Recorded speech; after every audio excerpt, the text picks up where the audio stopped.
பெரிய அளவு அதான் இந்த பாட்டெல்லாம். சொல்லுங்க சார். எப்படிப்பட்ட மேடை, அந்த மேடையில நம்ம இசைஞானி இப்படி பேசலாமா? என்ன என்ன தேடுறாங்க? இதான் இங்க இருக்க பார்த்தா பத்த வச்சிட்டீங்களே சூப்பர் ஸ்டார் ரஜினிகாந்த்.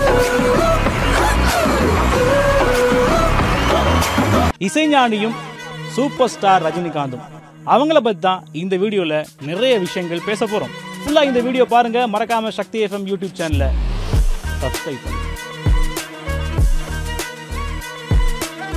தமிழக அரசுனால ஒரு பாராட்டு விழா நம்மளுடைய இசைஞானிக்கு ஏற்பாடு செய்திருந்தாங்க. உண்மையிலேயே அவருக்கு அப்படியான ஒரு பாராட்டு விழா நிச்சயமாகவே வேணும். ஏன்னா நிறைய பேருக்கு ரொம்ப பிடித்த ஒரு இசையமைப்பாளர். அதாவது நம்ம சூப்பர் ஸ்டாரை எப்படி அந்த காலத்திலிருந்து இன்னைய வரைக்கும் நம்ம கொண்டாடிக்கிட்டே இருக்குமே, அதே மாதிரி கொண்டாடப்பட வேண்டிய ஒரு இசையமைப்பாளர் நம்மளுடைய இசைஞானி. இப்போ வர நிறைய புதிய படங்கள்லாம் இவருடைய பாடல் வந்துக்கிட்டே இருக்குது. அந்த பாடலில் கேட்கும்போது ஏதோ ஒரு புதுசாக ஒரு உணர்வு வந்துக்கிட்டே இருக்கும். மஞ்சுமல் பாய்ஸாக இருக்கட்டும், அதே மாதிரி லப்பர் பந்து படமாக இருக்கட்டும், அதில் வர பாட்டு எல்லாமே இப்போ இருக்க இந்த 2K கிட்ஸ் ஜென்சி இவங்களுக்கெல்லாம் இது ஒரு புது பாட்டாக இருக்கே அப்படிங்கிற மாதிரி இருக்குது. இந்த டிக்டாக் இன்ஸ்டாகிராம் பக்கம்லாம் போயிட்டு ஒரு ஸ்டேட்டஸாக வச்சு ஒரு கலக்கிக்கிட்டு இருக்கிறாங்க.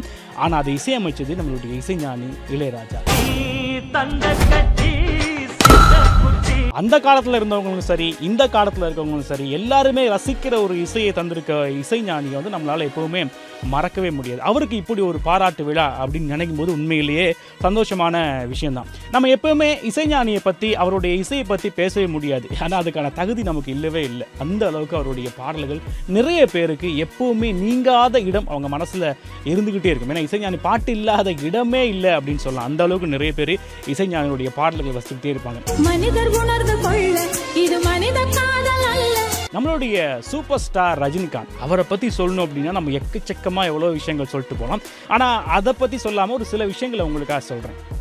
சூப்பர் ஸ்டார் வந்து இந்த இசை வெளியீட்டு விழா இருக்குது பாருங்கள், அது எப்போ வரும் அப்படின்னு சொல்லி நிறைய பேர் காத்துக்கிட்டு இருப்பாங்க. ஏன்னா நம்மளுடைய சூப்பர் ஸ்டாருடைய பேச்சை கேட்பதற்கு அந்த அளவுக்கு இருக்கும். அண்மையில் கூலி திரைப்படத்தினுடைய இசை வெளியீட்டு விழா நடந்துச்சு இல்லையா, நிறைய பேர் சொன்னது தான், என்னங்க அது அவர் பேசுகிறத கேட்டுக்கிட்டே இருக்கலாமே அப்படிங்கிற மாதிரியே ஒரு உணர்வு இருந்தது. ஏன்னா சிரிக்க வைப்பார், சிந்திக்க வைப்பார், கலாய்ப்பார், இப்படின்னு பல விஷயங்கள் அதில் அப்படியே இருந்துக்கிட்டே இருக்கும். எப்படி இவரால் மட்டும் இப்படி பேச முடியுது, அப்படி பல கேள்விகள் இருந்துக்கிட்டே இருக்கும். அந்த அளவுக்கு நம்ம சூப்பர் ஸ்டாருடைய பேச்சு அப்படின்னா நிறைய பேருக்கு ரொம்ப பிடிக்கும். அதையும் தாண்டி ரொம்ப ஓப்பனாக வெளிப்படையாக பேசக்கூடிய ஒரு ஆள் தான் நம்மளுடைய super star Rajinikanth. But some magic நடந்துடும், பெரிய ஹிட் ஆகிடும். அது எப்படின்னு சொல்லி நமக்கு தெரியாது. இசைஞானியுடைய பாராட்டு விழாவில் நம்மளுடைய சூப்பர் ஸ்டாரும் பேசியிருந்தார், நல்லா பேசியிருந்தார். அவர் வந்து அவருடைய வாழ்க்கையில் இசைஞானி எப்படி முக்கியத்துவம் பெற்றிருந்தார், அவருடைய பங்கு எப்படி இருந்துச்சு, அவருடைய படங்களுக்கு ரொம்ப முக்கியமான காரணமாகவே இசைஞானியுடைய பாடல்கள் இருந்துகிட்டே இருந்துச்சு. அதை பற்றி சொல்லியிருப்பார். அதே மாதிரி நம்மளுடைய இசைஞானியினுடைய அவருடைய பழக்க வழக்கங்கள் இதெல்லாம் பற்றி நிறைய விஷயங்கள் சொல்லியிருப்பார். அதே மாதிரி என்னை விட உலகநாயகன் கமலஹாசனுக்கு தான் அதிகமான பாடல்களை தந்தார் அப்படிங்கிற விஷயத்தையும் நம்மளுடைய ரஜினி சொல்லியிருப்பார். இதையும் நிறைய பேர் பார்த்துட்டு இது என்னங்க இது எப்படி சொல்கிறாரு அப்படின்னு பல பேர் பலவிதமாக விமர்சனங்கள் செய்ய ஆரம்பித்தாங்க. ஆனால் எப்போவுமே நம்மளுடைய சூப்பர் ஸ்டாரை வந்து கமலஹாசனை கொஞ்சம் உயர்த்தி தான் பார்ப்பார். நீங்கள் சிவாஜி படத்தில் ஒரு சீன் பார்ப்பீங்க, அதில் கூட ஒரு விஷயம் சொல்லியிருப்பார், நான் கழுவிட்டு வந்தேன்னா கமலஹாசன் மாதிரி இருப்பேன் அப்படின்னு சொல்லுவார். அதே மாதிரி நீங்கள் நிறைய படங்களில் சூப்பர் ஸ்டாருடைய படங்களில் பார்த்தீங்கன்னா ரஜினி என்றைக்குமே கமலஹாசனை வந்து குறைச்சி எடை போட்டதே இல்லை.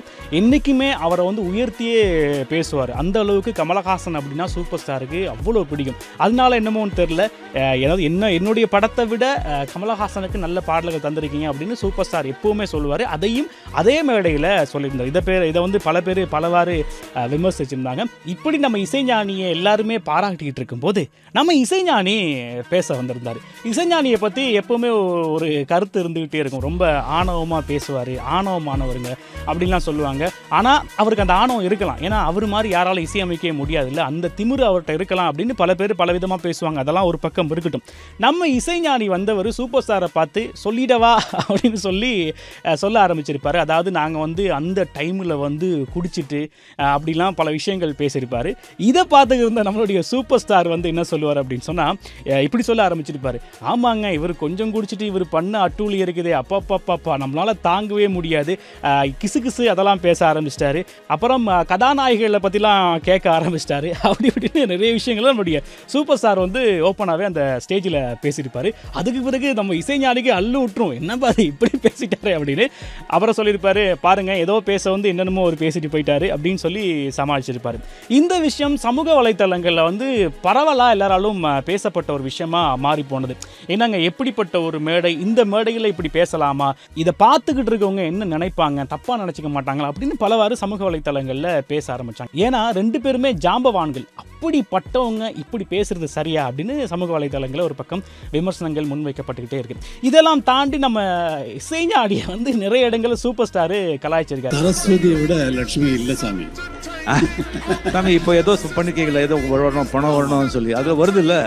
அதாவது இந்த காப்பிரைட்ஸ் கேட்டிருந்தார்ல நம்மளுடைய இசைஞானி, அதுக்கு தான் நம்ம சூப்பர் ஸ்டார் கலாய்ச்சிருப்பாரு. அதே மாதிரி இன்னொரு இடத்துல வள்ளி திரைப்படத்துக்கு வந்து நம்மளுடைய இசைஞானி தான் இசையமைச்சிருப்பாரு அப்படின்னு சொல்லும்போது நம்ம சூப்பர் ஸ்டார் சொல்லுவார், வள்ளி வந்து கார்த்திக் பண்ணாங்க, சாமி பண்ணது மியூசிக்.